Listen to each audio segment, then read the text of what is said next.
Olá! Bom, então vamos dar sequência ao nosso segundo encontro, né? Nossa segunda aula, da continuidade do nosso primeiro encontro, né? Lembrando a você, então, que meu nome é Elcio Júnior, a gente está discutindo a disciplina de Planejamento e Gestão Escolar. Bom, hoje o tema e o foco especial vai ser o planejamento estratégico em educação, tá ok? Então vamos lá. Bom, planejamento, né? Elaborar, executar e avaliar. Então são três propostas que sempre são acompanhadas do pensamento do planejamento.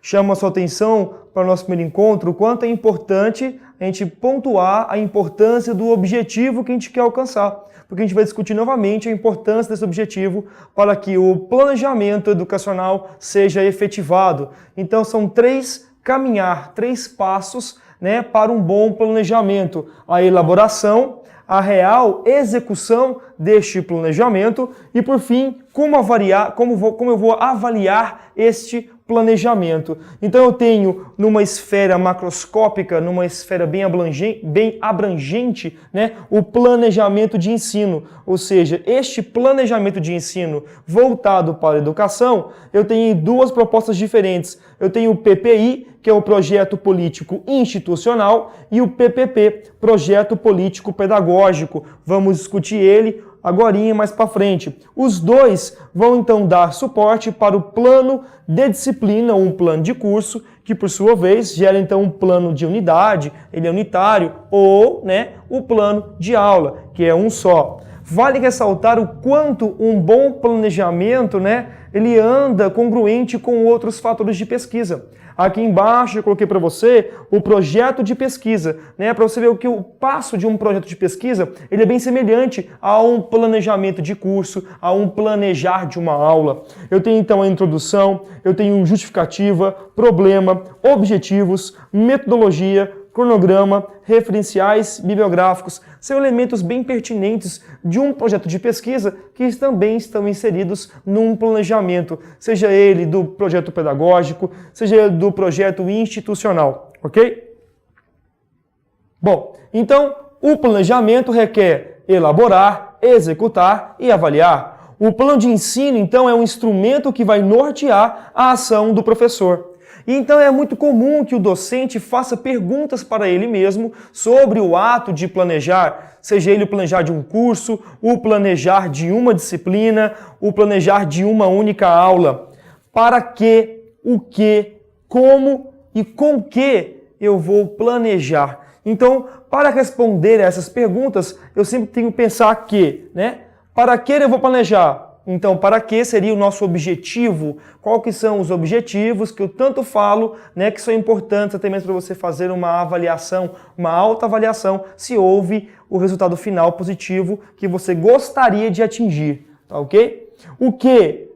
O conteúdo. Quais são os conteúdos que eu vou trabalhar para esse planejamento?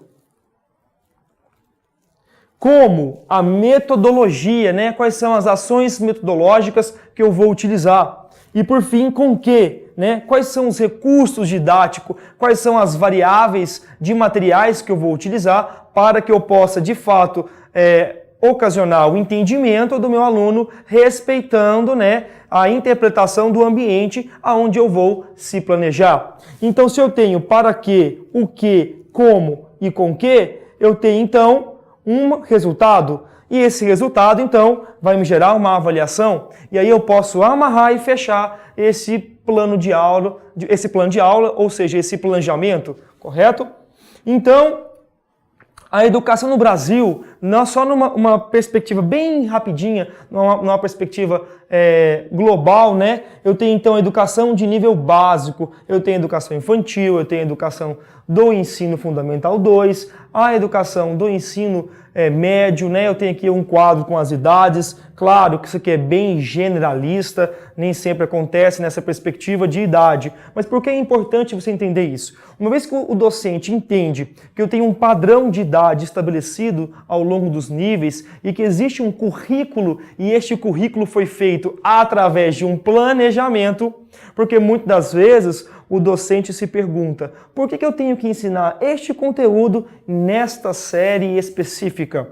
Bom, Para responder isso, basta só lhe ter a noção que o planejar do currículo foi feito em cima de uma dimensão de idade, de entendimento mental de cada fase do crescimento intelectual da criança, do jovem e do adulto, né? Então, e aí a gente tem por finalizar a educação superior já com 17, 18 anos, enfim, de forma bem abrangente, como eu acabei de dizer para você.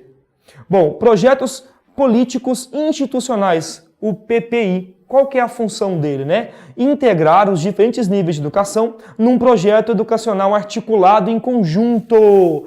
Te chamo a atenção agora para uma das variáveis e perspectivas educacionais mais importantes, o trabalho em conjunto. A partir de agora, numa visão do PPI, que é o projeto político institucional, eu começo a pensar nos trabalhos interdisciplinares, multidisciplinares e transdisciplinares. São três palavrinhas que andam lado a lado uma com a outra. E é muito corriqueiro a gente ouvir isso no ambiente escolar. Vamos trabalhar tal disciplina de forma vamos trabalhar com os professores de forma transdisciplinar. Porque eu tenho, a partir de agora, uma articulação em conjunto, ou seja, contribuindo para a articulação e interação entre os diferentes níveis educacionais e a comunidade, ou seja, o trabalho em conjunto de forma interdisciplinar, transdisciplinar e multidisciplinar.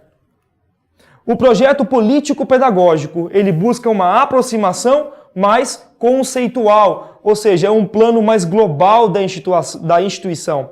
Ele vai buscar uma sistematização, né, nunca definitiva, né, sempre flexível, pensando nas variáveis existentes de um processo de planejamento participativo que se objetiva a se aperfeiçoar, né? Então você vai buscar aí uma lapidação neste novo caminho, nesse novo trajeto educacional. Define a ação educativa que se requer de fato realizar, né, a partir de um posicionamento e intencionalidade, ou seja, então eu já sei o que eu quero agir, eu já sei o que eu quero fazer, então eu posso buscar novas formas de agregar conhecimento de forma em trabalho conjunto e de uma leitura crítica da realidade da proposta de onde eu quero planejar.